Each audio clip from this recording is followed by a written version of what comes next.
When billionaire Richard Collins stepped through the glass doors of his mansion that night, he expected silence. What he found instead was his 8-year-old daughter on her knees, scrubbing the marble floor in a maid's uniform, her small shoulders trembling as she whispered, "I'm sorry, Daddy." That moment shattered his empire faster than any market crash ever could. Welcome back, my beautiful family and friends. If you're hooked in and you're ready to enjoy this story, click subscribe and let me know in the comments where you're watching from, because tomorrow I will be giving you another story just as interesting as this one, and you don't want to miss it. Now, let us begin. The Collins mansion stood like a monument to ambition, a glittering cage of glass and marble overlooking the Hudson River. From afar, it looked like success. Up close, it felt like loneliness polished to perfection. The floors were so clean you could see your regrets in them. Richard Collins had once taken pride in that house. Every chandelier, every imported Italian tile had been a symbol of his victory over a childhood that smelled of rust and unpaid rent. The mansion was proof that he'd made it. But as his black Bentley rolled up the driveway that evening, he felt the oddest thing, a sense of dread. It wasn't the usual stress of business deals or boardroom betrayals. It was quieter. He couldn't name it, but it sat heavy on his chest like a memory he didn't want to remember. He parked, grabbed his briefcase, and walked to the front door. The motion sensors lit up the grand entrance, revealing white lilies in a vase on the console table. His late wife's favorite flowers. They'd been replaced every Thursday since her death, a small ritual of guilt performed by staff who probably thought it was sweet. He exhaled. "Home," he muttered to himself, though the word felt foreign now. Inside, the mansion was silent. No music, no hum of conversation, just the faint buzz of the refrigerator somewhere deep in the kitchen. He called out, "Vanessa?" No answer. He walked past the living room where abstract art hung on walls that had never heard laughter. He glanced at the grand piano, untouched since Laura died, and felt that familiar sting again. Emma used to sit there with her mother, banging random notes, both giggling like they had discovered the secret to happiness. He used to listen from his office upstairs, too busy to join in, too important. He shook the thought away and loosened his tie. Maybe Emma was asleep. Maybe Vanessa was on another one of her wellness retreats, those mysteriously timed getaways that coincided with his busiest weeks. Then he heard it, a sound so out of place in his temple of luxury that it made him freeze. A muffled sob. He followed the sound through the echoing hallway, his polished shoes tapping the marble like warning drums. As he turned the corner into the foyer, his heart stuttered. There, by the base of the staircase, was a small figure kneeling on the floor. At first, he thought it was one of the maids. But then he noticed the small, trembling hands, the mop almost taller than she was, the braid falling over her shoulder. "Emma." She jerked up, startled. Her big brown eyes glistened with tears. "Daddy, I'm sorry. I didn't mean to make a mess." Her voice cracked. She was wearing a gray maid's uniform, oversized, the sleeves rolled up awkwardly, a white apron tied around her tiny waist. What are you doing?" Richard dropped his briefcase, his pulse pounding in his ears. She looked at the floor, ashamed. "Vanessa said, I have to clean when I'm bad. I spilled juice earlier. I was trying to clean it before she got mad again." The words hit like bullets. Richard's throat went dry. "She made you do this." Before Emma could answer, a voice floated down from the staircase. "Oh, Richard, you're home early." "Vanessa." Her heels clicked against the marble as she descended, her white silk dress flowing like arrogance personified. Her lipstick was perfect, her smile rehearsed. "What is going on here?" His voice echoed through the hall. Vanessa sighed like a teacher indulging a dramatic student. "Relax, darling." She was just being taught some discipline. The child poured orange juice all over the marble. "I told her to clean it. It's good for her. It builds responsibility. She's 8. Vanessa shrugged. "And what were you doing at 8? Probably learning to clean up after yourself, too. Not that you'd remember, considering how far you've come." The sarcasm in her tone dripped like acid. Richard's fists clenched. "Take that uniform off her. Now." "Richard." "Now." Vanessa flinched, taken aback. "Fine," she said coolly, turning to Emma. "You heard him, take it off. But don't think this means you can behave like a brat." Richard stepped between them. Enough. Go upstairs, Emma. Emma hesitated, eyes darting between them. He softened his voice. It's okay, sweetheart. Daddy's home now. She nodded timidly and ran upstairs, clutching her teddy bear that had been sitting by the wall, its ears stained with mop water. When she disappeared, the air shifted. What the hell is wrong with you? Richard's voice was low but sharp. Vanessa crossed her arms. Don't talk to me like that. You've been gone for weeks, Richard. Weeks. I've been handling this house, your daughter, your mess. My daughter isn't your servant. She's not mine at all. Vanessa snapped, her calm cracking. You think I signed up to babysit your grief project? You treat that child like porcelain. And look at her, spoiled, moody, acting out. Enough. No, not enough, she hissed. You think money fixes everything. You buy her dolls and gadgets and call it love. I'm the only one trying to make her grow up normal. Richard laughed bitterly. Normal? You call this normal? He pointed to the mop. You put my daughter in a maid's uniform and made her scrub the floor like she's on probation. Vanessa rolled her eyes. Oh, please, don't dramatize. She spilled juice, Richard. The staff are overworked. I asked her to help. Maybe it'll teach her that the world doesn't revolve around her. Maybe it'll teach her that her father married a monster. Her lips parted in shock, but she quickly masked it with a smile. Careful. You sound emotional. He took a step closer, his voice low. You ever make her cry again, and I swear, you'll regret it. Vanessa smirked. You think I'm scared of you? You're a headline waiting to happen, Richard. Billionaire loses his temper. Imagine the optics. He stared at her, the weight of years of wrong choices pressing down on him. The truth was, she was right about one thing. He had built his life around optics. He had crafted a perfect image while his soul eroded in the background. Without another word, he turned and walked out of the hall, leaving Vanessa standing there with her false calm and her glass heart. He went to Emma's room. She was sitting on her bed, still in the uniform, holding her teddy bear. When she saw him, her lower lip quivered. Am I in trouble, Daddy? He knelt beside her. No, baby, you're not in trouble. You didn't do anything wrong. But Vanessa said. He cut her off gently. Forget what she said. He helped her take off the uniform, folding it neatly and tossing it aside. You don't have to wear that ever again. She sniffled. Are you mad at her? He hesitated. A little. Emma tilted her head. Mommy never yelled. She used to say being mad is like stepping on your own heart. Richard smiled faintly. Your mommy was a smart woman.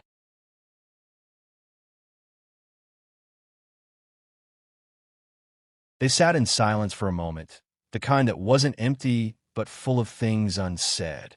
He brushed a strand of hair from her face. You miss her, don't you? Emma nodded. Every day. He swallowed hard. Me too. It was the first honest thing he'd said in months. He tucked her in, turned off the light, and sat quietly until her breathing softened into sleep. Downstairs, the marbles still gleamed, but it didn't shine the same way anymore. He saw it for what it was, not a symbol of wealth, but a mirror reflecting every wrong turn he'd taken. He walked to the kitchen, poured himself a drink, and stared out the window at the city skyline glittering in the distance. The empire he'd built looked smaller tonight. He took a long sip and whispered to himself, What have I done? The question hung in the air, unanswered, as somewhere upstairs, the house finally exhaled. The mansion was unusually bright that morning, as if sunlight had decided to mock the sadness that lingered in its corners. Richard Collins hadn't slept. He'd sat in his study all night, nursing black coffee instead of whiskey for once, staring at the divorce papers he had never thought he'd use. Outside, the Hudson glistened like a mirror reflecting a man he no longer recognized. He used to love mornings. They smelled like ambition, caffeine, and the distant hum of stock markets. But this morning, everything smelled of something sour, regret. The house staff kept their distance. They'd heard the shouting last night. The maids moved quietly, their eyes lowered, pretending not to notice the billionaire in his robe, pacing like a storm cloud. At 8 a.m., the click of heels broke the silence. Vanessa. She walked into the kitchen like nothing had happened, her hair perfect, her phone in hand, her tone chirpy. Good morning, Richard. You're up early. I thought you had that meeting with the board in Manhattan today. He didn't answer. She poured herself coffee, humming softly, some pop tune from the radio that grated on his nerves. You know, I've been thinking, we should renovate the garden. Maybe at a koi pond? Something serene. Feng shui and all that. You've been tense lately. He looked up slowly, eyes cold. Tense? She smiled over her cup. Yes. You should meditate or something. Or maybe take a trip. Let me handle things here. The way she said it, handle things here, made his stomach twist. Where's Emma? He asked. Vanessa blinked. Sleeping, I suppose. What? Because you traumatized her last night. Vanessa set her cup down, her smile flattening. Richard, I told you you're overreacting. He stood up. Overreacting? You made my daughter clean the floors like a servant in her own home. She spilled juice. She's 8. You've said that before, she said sharply. But maybe if you actually spent time with her, you'd know how undisciplined she's become. She talks back. She cries when she doesn't get her way. You're raising a brat, Richard. He laughed bitterly. You think humiliating a child will fix that? I think spoiling her has already ruined her. He stepped closer, voice low and steady. Let me make something clear.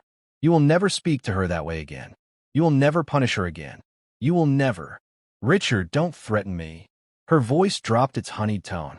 You think you can just bark orders because you have money? Because you think you own everyone in this house? He stared at her, the woman he once thought would bring calm after the storm. All he saw now was calculation behind pretty eyes. You know what your problem is? Vanessa said, circling him like a lawyer delivering her closing argument. You think you can buy love. You think if you throw enough gifts at that girl, she'll forget you were never there when her mother died. You want me to be the villain because it's easier than facing the truth.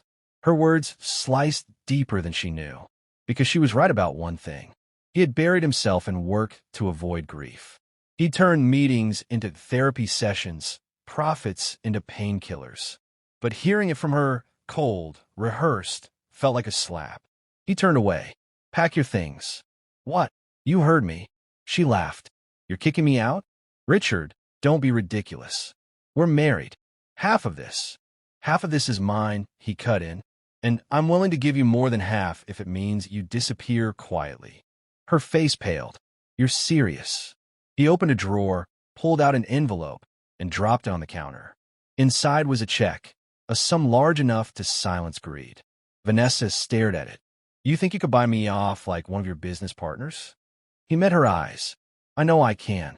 For a long moment, neither of them spoke. Then she smiled, slow and venomous. Fine, Richard. Have it your way. But remember this. Money can't fix everything. Not even guilt.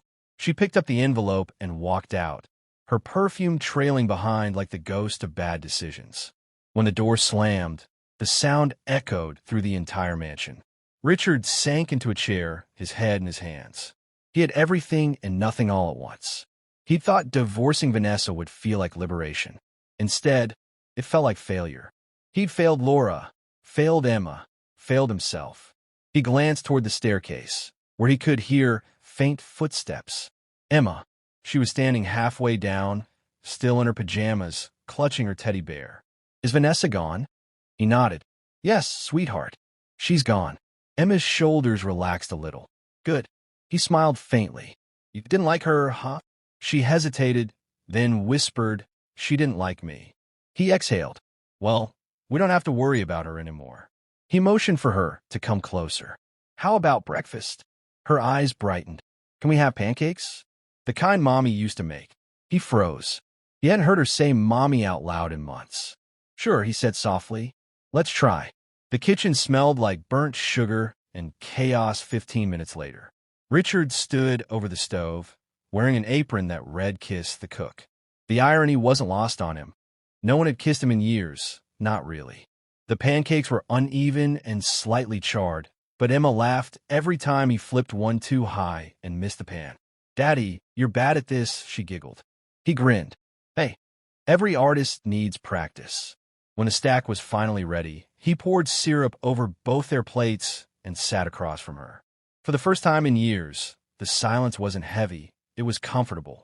Halfway through breakfast, she looked up and said, Daddy. Yeah. Are we still rich? He almost choked on his coffee. "A what?" She shrugged. "Vanessa said we might not be after you stop working so much." He laughed. "Don't worry, sweetheart. We're fine." She nodded, satisfied, then frowned. "Do you like being rich?" The question caught him off guard. He'd spent decades chasing wealth, yet no one had ever asked him if he liked it. "I used to," he said after a moment. "But sometimes it feels like being rich makes you forget the things that actually matter." "Like pancakes?" she asked innocently. He chuckled. "Exactly like pancakes." For a brief second, the mansion didn't feel empty anymore. To all Collins Technologies staff. From Richard Collins, CEO. Subject: a change in direction. Effective immediately, I will be stepping back from daily operations. A new interim leadership team will be announced shortly. Our company's mission will shift its focus from luxury consumer tech to social impact innovation. Products that serve people, not prestige. Details to follow at tonight's press conference. He sat back and read it again. It sounded insane, radical, possibly suicidal from a corporate perspective. But it was honest. He hit send. Somewhere in Manhattan, Carl Whitley's coffee hit the table in shock. By 5 o'clock, Richard arrived at the company headquarters. The air inside the lobby felt different, tighter, charged. Employees watched him pass with cautious curiosity. Some smiled politely, others whispered behind hands. When he reached the elevator, Megan was waiting. "You're really doing this?" she asked quietly. He nodded. "It's time." "I'll support you," she said, hesitating. "But you should know. Carl's been talking to the board. He's calling an emergency vote to challenge your authority." Richard sighed. "I expected that. He's saying your judgment's compromised, that your personal life is interfering with company interests." Richard smirked. "My personal life is the reason I finally have judgment." They stepped into the elevator. As the doors closed, he glanced at his reflection in the mirrored wall. For years, he'd seen power there. Now he saw something better, resolve. The conference hall was packed. Reporters filled every row, cameras flashing, microphones angled toward the podium. Behind them sat investors, shareholders, and a smattering of influencers invited to turn business news into hashtags. When Richard entered, the room hushed. He didn't stride in like a billionaire. He walked like a man returning from war, scarred, tired, but alive. Carl approached him before he reached the podium. "Richard, a word." Richard paused. "Make it quick." Carl lowered his voice. "This isn't the time for theatrics. We can handle your crisis internally. Step back quietly. Let us manage the narrative." Richard looked him square in the eyes. "You think this is about narrative?" "It's always about narrative," Carl hissed. "Investors don't care about your daughter, your wife, or your guilt. They care about numbers. Don't throw away 30 years of dominance for a personal epiphany." Richard smiled faintly. "You just proved my point." And with that, he walked past him to the stage. The room fell silent as he took the mic camera's word. The lights were hot. His pulse was louder than the crowd. "Good evening," he began. "Most of you know me as the founder and CEO of Collins Technologies, a company built on the idea that luxury and innovation belong together." A pause. But somewhere along the way, I forgot what innovation was really for. The crowd shifted, some intrigued, some uncomfortable. When I started this company, I wanted to make life easier for people. I wanted to create beauty through design, comfort through technology. But I let ambition turn into arrogance. I stopped seeing people.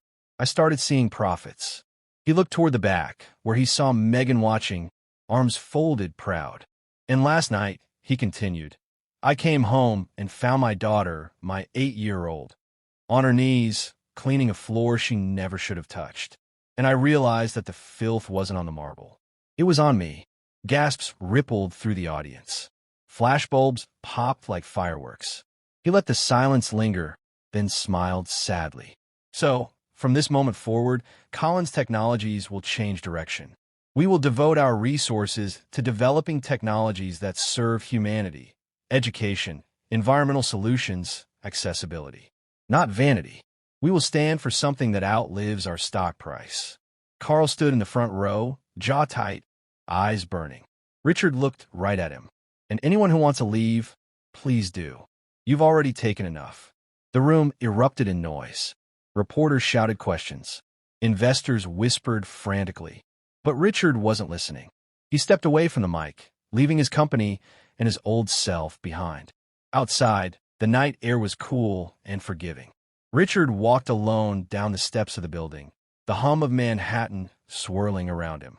He'd just detonated a billion-dollar empire on live television, but for the first time in his life, he felt light.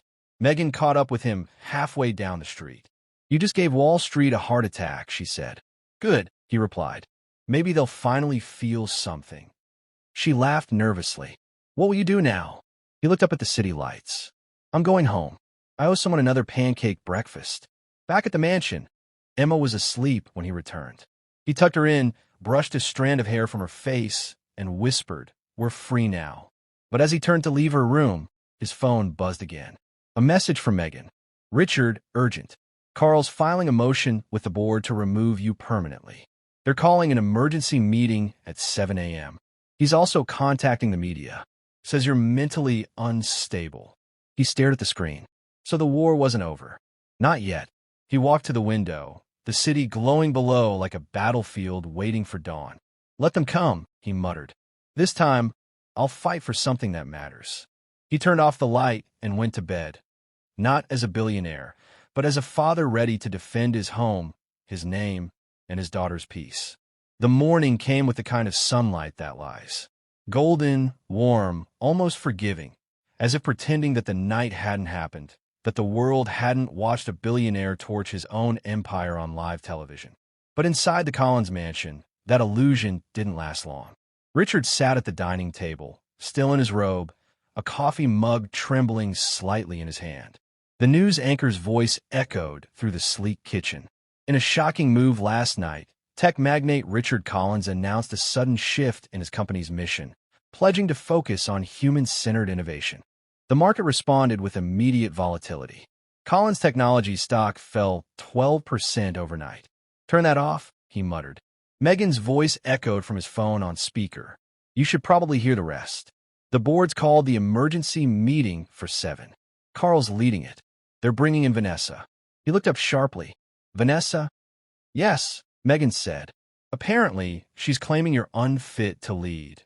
Emotionally unstable since Laura's death. Easily manipulated. She's giving interviews already." Richard's jaw tightened. "Of course she is." He stood and crossed to the window.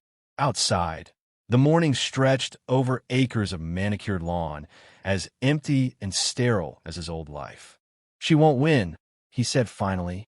"You sure?" Megan asked softly. "You just detonated your public image." He smiled faintly. "Then I'll rebuild it with truth." At 7:04 a.m., the boardroom was packed. A long glass table gleamed under cold fluorescent light. Reporters weren't invited, but you could almost smell the scandal pressing against the windows. Carl stood at the head of the table, crisp in a charcoal suit. The kind of man who looked most alive when circling someone else's failure. "Ladies and gentlemen," he began smoothly, "we all saw what happened last night. Our CEO went rogue, publicly humiliated the company, tanked our shares. We need to act swiftly to stabilize investor confidence." The board murmured in uneasy agreement. The door opened then, and in walked Vanessa. Every head turned. She wore white, the PR version of innocence, with sunglasses large enough to suggest she'd been crying. A performance so calculated it almost earned applause. "Thank you for coming, Mrs. Collins," Carl said, offering a seat near the front. She smiled sweetly. "Please call me Vanessa."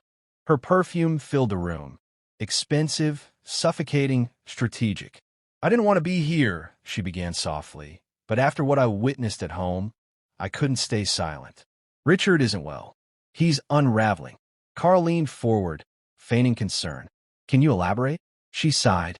"He's been erratic for months, working strange hours, isolating himself, avoiding reality. And last night, she paused for dramatic effect. He yelled at our daughter. Terrified her. She cried herself to sleep. Gasps. Head shakes. The quiet clatter of moral judgment. Carl nodded solemnly. "Thank you. That must have been difficult." "Oh," she said, dabbing at invisible tears, "you have no idea. The door opened again, and this time the atmosphere shifted. Richard entered. No suit, no smile, just calm certainty, wrapped in a simple gray sweater and purpose. Every conversation froze. "Morning," he said casually, taking his seat at the opposite end of the table. "Am I late?" Carl's smile didn't reach his eyes. "Right on time. We were just discussing your leadership decisions." "I heard," Richard said evenly. His gaze drifted to Vanessa. "Quite the performance. You should have stayed in theater." Her jaw tightened. "I'm here to protect what you built, Richard." "Really?" he said. "Because it looks like you're here to auction it." The tension thickened. Carl interjected smoothly. "We're all professionals. Let's not make this personal." Richard leaned forward. "Carl, you've been making this personal since the moment my stock drop shaved 3 zeros off your bonus." A few suppressed chuckles from the younger board members. Carl flushed. Vanessa stepped in, voice trembling with feigned sincerity. "Richard, this isn't about money. It's about Emma. She deserves stability. Her voice cracked just enough. You're scaring her." Richard's eyes flashed. "You terrified her, Vanessa. You put her in a maid's uniform and made her scrub the floor. Do you really want to have this conversation in front of witnesses?" The room went still. Even Carl looked momentarily thrown. "That's a lie," she said quickly, but her tone faltered. "It's not," he replied. "And if you need evidence, there's camera footage from the main hallway. Unless you had it deleted." Vanessa's fingers twitched. Carl shifted in his chair. "We don't need domestic disputes aired here. The issue is your ability to lead." Richard nodded slowly. "Then let's talk leadership. When this company started, I built it on trust, on vision, on the belief that innovation should serve humanity. But over the years, people like you," he looked directly at Carl, "turned it into a machine that feeds on ego." Carl smirked. "And your solution is to burn the machine?" "No," Richard said softly. "To rebuild it." The debate dragged for an hour. Accusations, counterpoints, power plays. By the end, the vote was inevitable. "By majority decision," Carl declared, "the board moves to remove Richard Collins as acting CEO, effective immediately. Interim leadership will fall under Carl Whitley until a replacement is named." The motion passed. A few hesitant claps. A few satisfied smiles. Vanessa exhaled in victory. Richard simply stood, buttoned his jacket, and said, "Congratulations.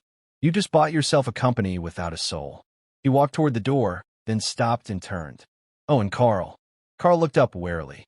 "Before you start decorating my office, you might want to check your email." Carl frowned, pulled out his phone. His face drained of color. Every board member's phone buzzed next. Attached. Confidential report. Whitley offshore accounts and misappropriated funds. 2018 to 2023. Richard smiled faintly. "You see, Carl, you shouldn't leave digital fingerprints when you're moving millions offshore." "Rookie mistake." Gasps filled the room. Carl's mouth opened, then closed. "You can't." "Oh, I can," Richard said. "And I did. The SEC will, too. Have a nice morning." He left without looking back. By noon, the internet was on fire. Hashtag Collins versus Collins trended across platforms. Some called it corporate cannibalism. Others called it karma. Stock analysts argued live on air, while think pieces bloomed like weeds.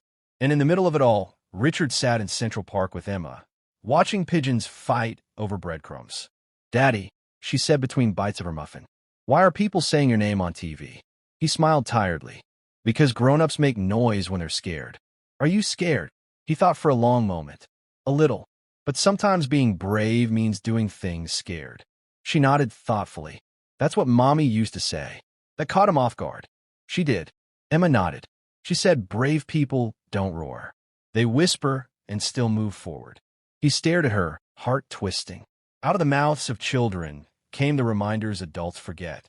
Later that evening, as the sun melted behind the skyline, a black car pulled up in front of the park bench.